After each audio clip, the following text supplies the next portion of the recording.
Hello friends, आज हम इसमें ट्रिग्नोमेट्री के कुछ रूल यानी जैसे कि sine rule, cosine rule, projection rule और टेंजेंट रूल यानी नेपियर्स एनालॉजी के बारे में स्टडी करेंगे।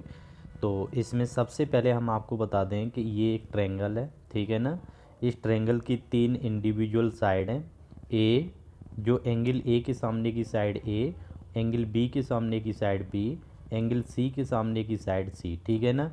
इसके इसके जो एंडिंग पॉइंट हैं यानी जो वर्टिसेज है, यहाँ से एक सर्कल पास हो रहा है, ठीक है ना, जिसे बोलते हैं सरकम सर्कल, ठीक है ना। यहाँ से इसका ये सेंटर है, यहाँ से इसके सरकमफेरेंस तक की जो डिस्टेंस है वो कैपिटल आर है, यानी जिसे बोलते हैं रेडियस। ओके, तो आप अच्छी तरीके से जानते हैं कि इन तीनों साइड का सम करने के बाद अगर हम 2 से डिवाइड करते हैं तो वो सेमी पेरीमीटर होता है। ओके, अब इसमें हम आपको बताएंगे साइन रूल के बारे में। तो साइन रूल क्या होता है, ए अपॉन यानी जो साइड है उसके अपॉन में साइन ए, ऐसे ही बी अपॉन में क्या हो जाएगा साइन बी, और सी अपॉन में साइन सी एंगल। तो इसको सिंपल है याद करने का, सबसे बेस्ट तरीका है ए साइड के नीचे एंगल ए, ठीक है ना, बी साइड के नीचे एंगल बी, सी के नीचे एंगल सी। ओके, तो इसमें किसके साथ विद साइन ए, ये इज इक्वल टू होता है 2r। अब ये 2r किसके लिए इक्वल, ये r क्या होता है, तो अभी जो हम r के बारे में हमने बताया था सरकम सर्कल की, ये क्या है रेडियस है r, जो कि 2r के इक्वल होता है। अगर हम से साइन सी ओवर सी करेंगे तो ये 1/2r के इक्वल हो जाएगी। क्लियर। अब हम आपको बताएंगे कोसाइन रूल। कोसाइन रूल क्या होता है, जैसे कि हमें कॉस ए निकालना है, ठीक है ना, कॉस ए हमें तीनों साइड गिवन है। तो इसके लिए सबसे बेस्ट तरीका है याद करने का, जो साइड ए है, जो एंगल ए है, इसी में से साइड ए को माइनस करते हैं स्क्वायर में, और दो साइड को क्या कर लेते हैं ऐड कर लेते हैं, जैसे कि बी स्क्वायर प्लस सी स्क्वायर माइनस ए स्क्वायर अपॉन 2bc। क्लियर है, यहाँ कॉस ए है तो माइनस ए स्क्वायर हो रहा है, ठीक है। नेक्स्ट देखेंगे, जब कॉस बी है तो कॉस बी यानी बी साइड माइनस करेंगे तो C square plus A square minus B square over 2ca। Clear.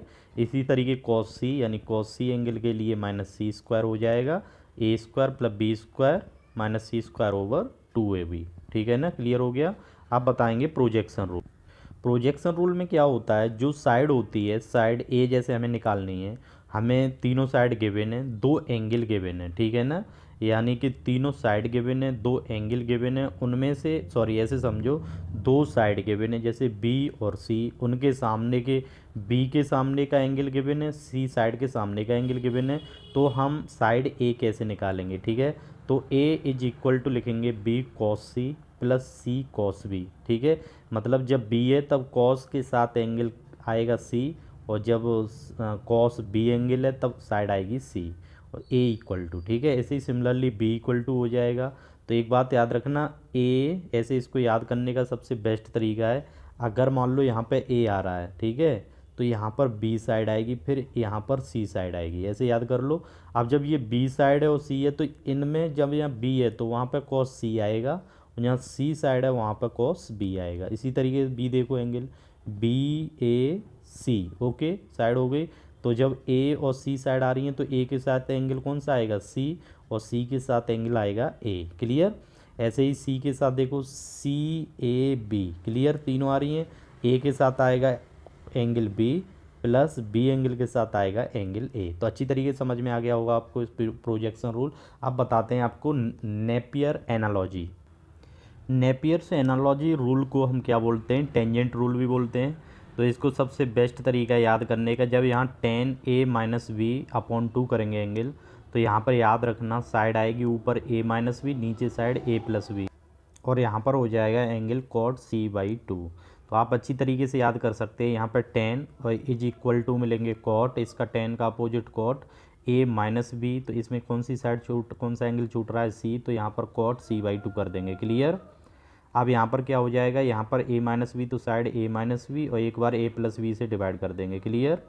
अब आगे देखेंगे ten B minus c/2, similarly वैसे ही यहाँ पर क्या हो जाएगा कॉट a/2, यहाँ b माइनस सी है तो एक बार यहाँ पे एक बार साइड क्या कर देंगे b माइनस सी, और एक बार b प्लस सी, सिमिलरली जैसे a minus B A plus B किया, यहाँ पर कॉट यहाँ b माइनस सी है तो यहाँ कॉट a बाई टू आएगा। ऐसे ही यहाँ पर टेन है तो टेन सी माइनस ए अपॉन टू, तो c माइनस ए आ गया तो क्या रह गया b, तो यहाँ कॉट b बाई टू है। यहाँ पर वही रूल लगाएंगे, यहाँ c माइनस है तो यहाँ c माइनस ए अपॉन सी प्लस ए।